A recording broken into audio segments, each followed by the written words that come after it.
Assalamualaikum warahmatullahi wabarakatuh. Halo teman-teman semuanya. Kami dari kelompok 5 yang beranggotakan saya Atika Syurabancin NIM A1D019002. Nama saya Amanda Azahra, NIM A1D0190063.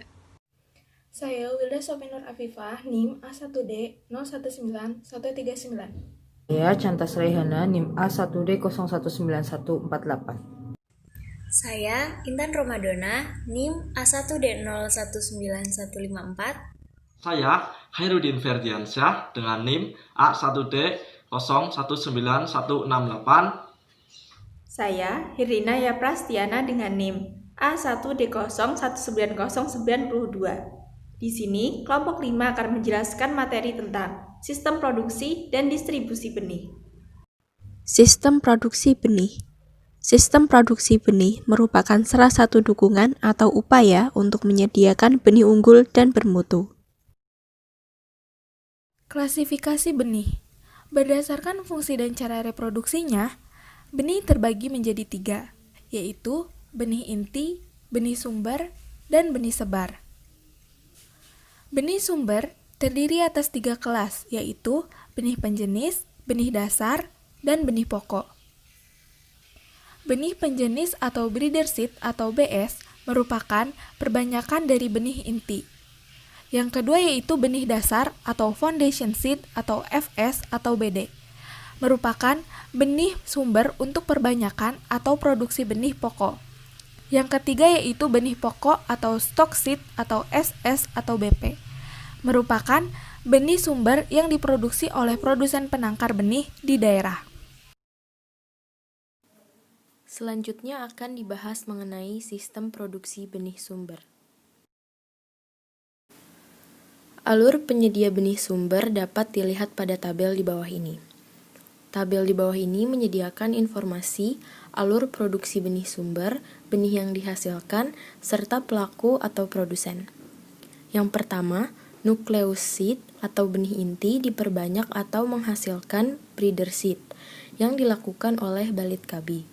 Yang kedua, benih penjenis menghasilkan benih dasar atau foundation seed yang dilakukan oleh Balit Kabi, BPTP, BBI, BUMN, dan swasta atau perusahaan perorangan. Yang ketiga, benih dasar diperbanyak menghasilkan benih pokok atau stock seed. Pelaku produsennya sama dengan yang sebelumnya, yaitu Balit Kabi, BPTP, BBI, BBU, BUMN, dan swasta.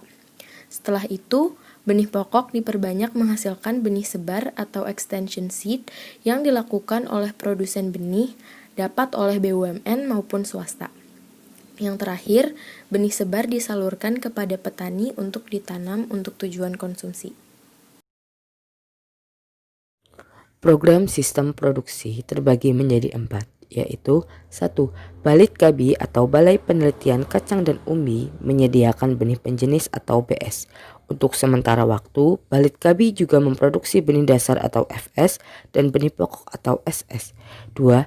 Balit Kabi atau Balai Penelitian Kacang dan Umbi berkewajiban pula memproduksi benih dasar, FS atau BD secara simultan dengan benih penjenis. 3.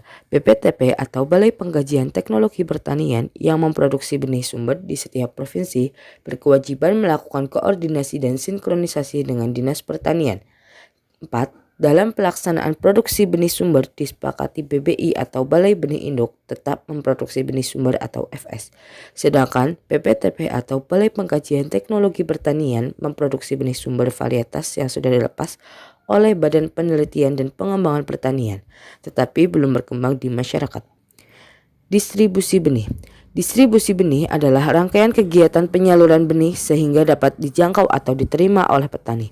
Berdasarkan volume benih yang disebarluaskan, distribusi benih terdiri atas distribusi benih varietas publik dan distribusi benih varietas komersial. Penyaluran benih. Penyaluran benih dilakukan melalui tahap distribusi. Distribusi benih adalah rangkaian kegiatan penyaluran benih sehingga dapat dijangkau atau diterima oleh petani. Menurut alur distribusinya, penyaluran benih dibagi atas 1.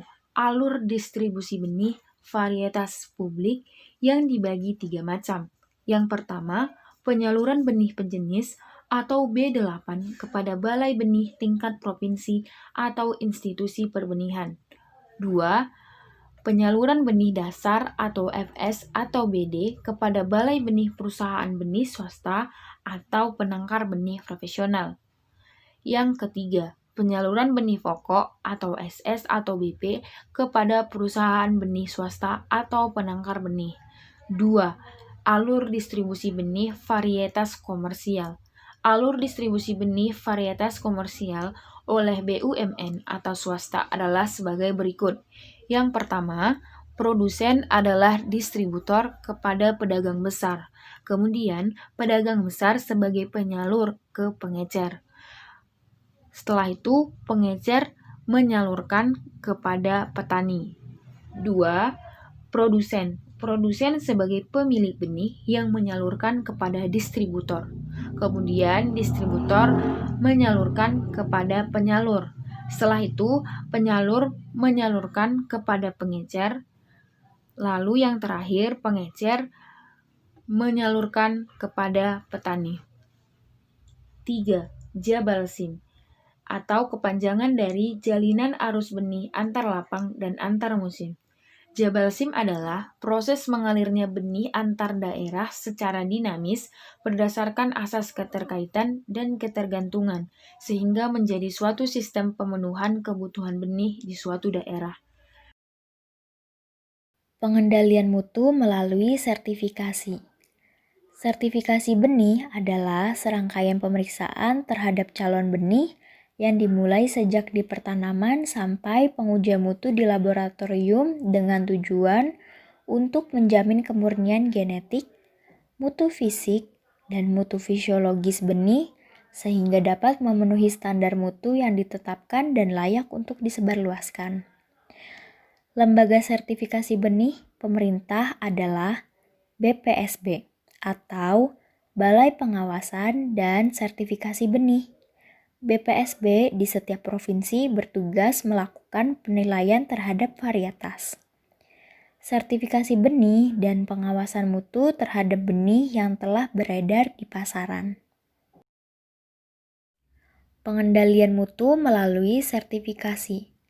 Sistem mutu pada produksi benih meliputi seluruh rangkaian kegiatan dalam proses produksi benih yang dimulai dari cara pengelolaan benih sumber, proses budidaya dalam memproduksi benih, pengelolaan panen dan pasca panen, pengujian laboratorium, pengemasan sampai dengan pemasangan label, serta cara menangani permasalahan yang terkait dengan benih yang diproduksi. Optimalisasi kelembagaan perbenihan. Untuk dapat menghasilkan benih sumber dengan prinsip tepat jumlah, varietas, waktu, dan mutu, perlu disiapkan institusi perbenihan yang memadai dan dapat menjalankan tugas dan fungsinya dengan baik. Hal tersebut dapat dicapai dengan melengkapi sarana dan prasarana maupun pembangunan dan penyempurnaan infrastrukturnya agar sesuai dengan standar yang ada. Monitoring dan evaluasi. Monitoring dan evaluasi adalah kegiatan yang saling terkait dan merupakan aspek penting dalam manajemen pengelolaan produksi benih sumber, terutama untuk mengontrol sasaran dari program yang direncanakan. Monitoring yang merupakan kegiatan internal dan bagian integral dari fungsi manajemen adalah suatu proses pengamatan atau kunjungan yang bersifat periodikal dan terus-menerus pada berbagai tingkat manajemen. Evaluasi adalah kegiatan untuk menilai secara sistematis dan objektif tentang relevansi, efisien, efektivitas, dan dampak dari kegiatan dalam kaitannya dengan pencapaian tujuan. Monitoring dan evaluasi dilakukan secara periodik oleh tim program perbenihan benih sumber pusat yang dilakukan minimal 1 kali dalam sebulan. Sekian presentasi dari kelompok kami. Bila ada kesalahan, kami mohon maaf. Terima kasih. Wassalamualaikum warahmatullahi wabarakatuh.